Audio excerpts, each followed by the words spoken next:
Now, let me ask you this. Let's assume that everything you're saying is perfectly accurate.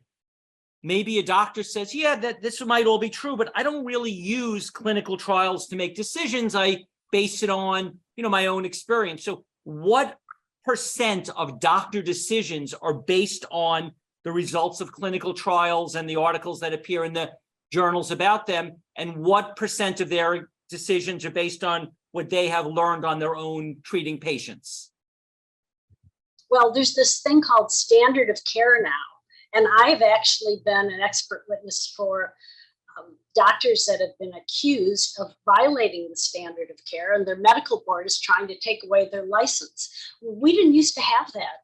Doctors were supposed to treat the individual patient.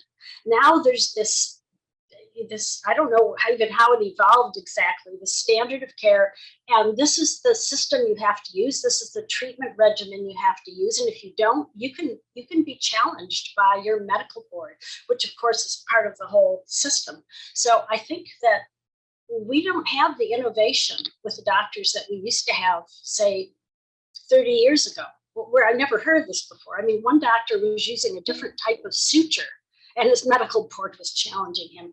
We allow doctors to do things that we don't allow the pharmaceutical companies to do. I mean, in other words, doctors can do surgeries, they can tweak things, they can recommend off-label drugs to their patients and write prescriptions.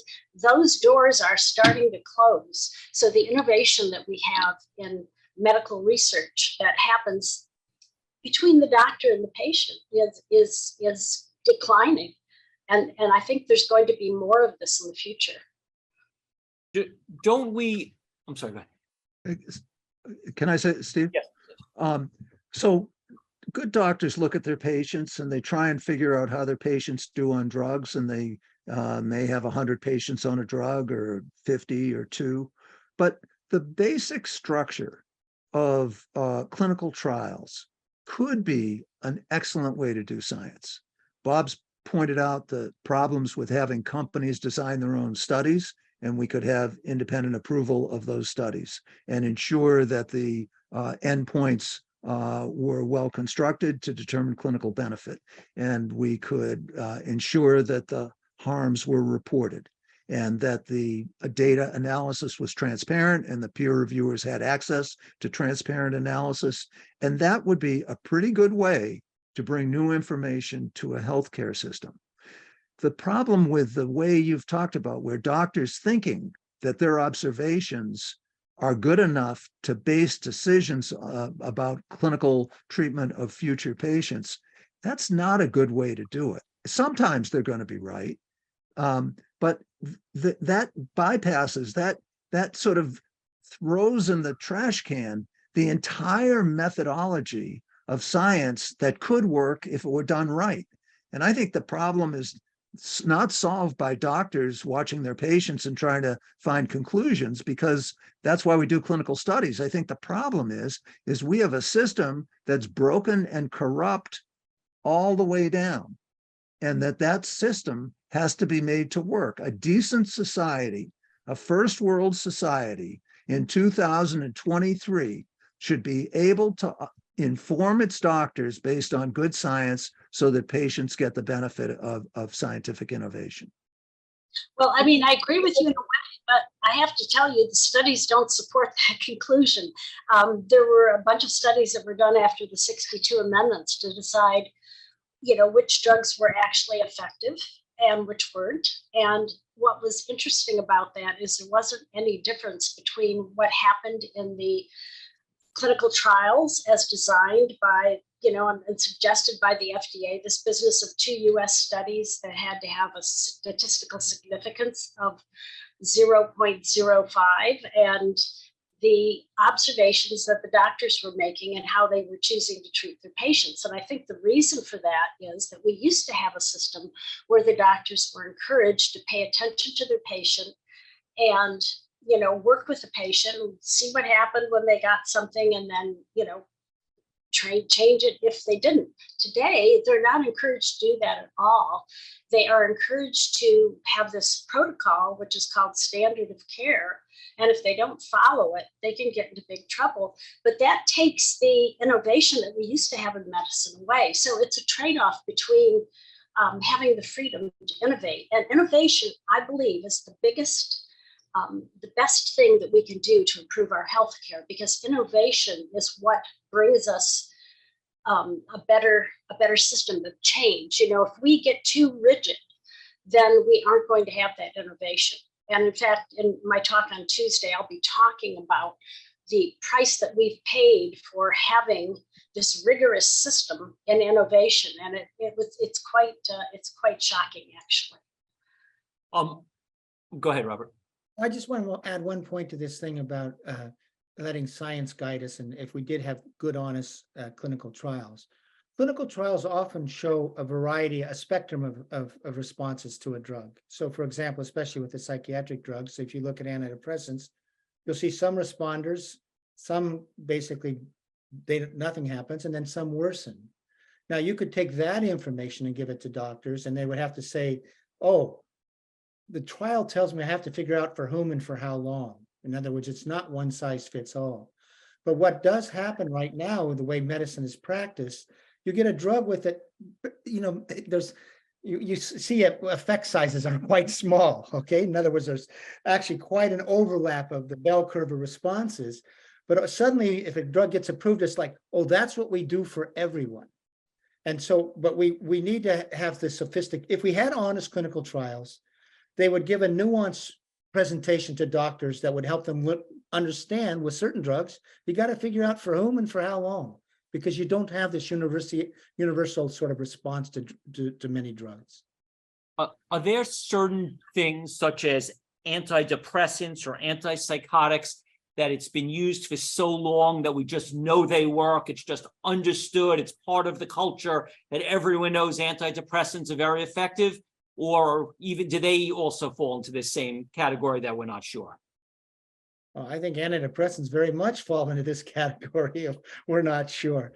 I mean, even over the short term, the benefit on scales it doesn't amount. The difference between the placebo group and the drug treated group is so small on like the HAM-D scale, it doesn't amount to what is a clinically noticeable difference. So you have that problem. The effect sizes are generally very small. And then the other thing you need to incorporate into medical advice and medical care is, and we were talking about this beforehand, a drug may have a short-term benefit, but may have a problem over the long term. In other words, these tests just study what is happening with symptoms over the short term. But if you take a drug for a long term, maybe that's going to have a very different impact on a person's health compared to what, say, natural recovery rates might be. Antidepressants, to my mind, are a really good example. Popular drugs, minimal of efficacy in these trials that are designed to favor the antidepressants. And we see all sorts of problems long-term with long-term use of these drugs. So this is a great example where clinical trials, rather than proved sort of illuminating good use of these drugs, have just led us astray. And now they're, prescribed willy-nilly, and we have all sorts of problems with people on them long-term. Well, when I last looked at antidepressants, there was a statistically significant benefit for people with a major depression. People who can't function socially, who can't go outside, can't be with their friends, can't go to work, and that you had to treat 4 patients in order for one to have a meaningful response. And major depression is a serious problem, and that's worth doing. But for people with less than major depression, there was not a significant benefit. And Steve, you're referring to everyone knows these work, but as far as I know, there's not evidence that they work for people with less than a major depression, which is a very small percentage of the people who are using the drug. Is that still the case with the data, Bob? There's Irving Kirsch has even challenged that sort of interpretation, which initially was his own interpretation, that it was those who were severe on the scale, that there was a significant benefit. And I think you said the NNT was 4, something like that with that group. Yeah. Irving, there's been some people have gone back and even questioned that. I would say that's open for debate in terms of how effective they are with severe depression. But let's say if you have a severe depression, and let's say there is an NNT of 4, then you can say, try it. Because severe depression is really debilitating. Try it. it's not going to work for everybody. And then if it doesn't work for some, then you got to try somebody else and not add on antipsychotics and this other stuff. But that's an example of nuanced medicine, right? That you've identified a group of severe patients. You have an NNT of 4. It's going to work in 1 of 4. I can become a good doctor with that information. But I'm going to be a crappy doctor if I think they work for everybody. Robert, you're making a great point. I want to make sure the audience really gets this. When we do clinical trials, we do not know enough about genetics, environment, things like this, to do a selection of patients that is probably going to respond to the drug. So we have this large population of unknowns. And if the drug works really well for some people, like let's say it saves 2 out of 10 cancer patients, statistically, that's not going to show up.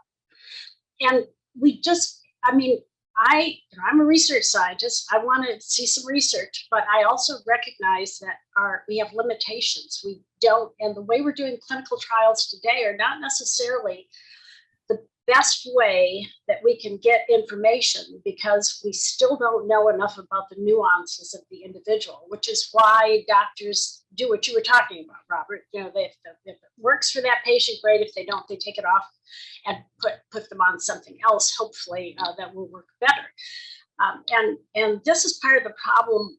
I mean, yes, we want evidence-based medicine, but unfortunately, we don't even know how to do the trials to do that, because we don't understand enough biology. I hate to say it, because of course I've worked in biology, but it seems to be the case that our knowledge is still limited. That doesn't mean we should try things. Of course we should. Doesn't mean we shouldn't do clinical trials. Of course we should.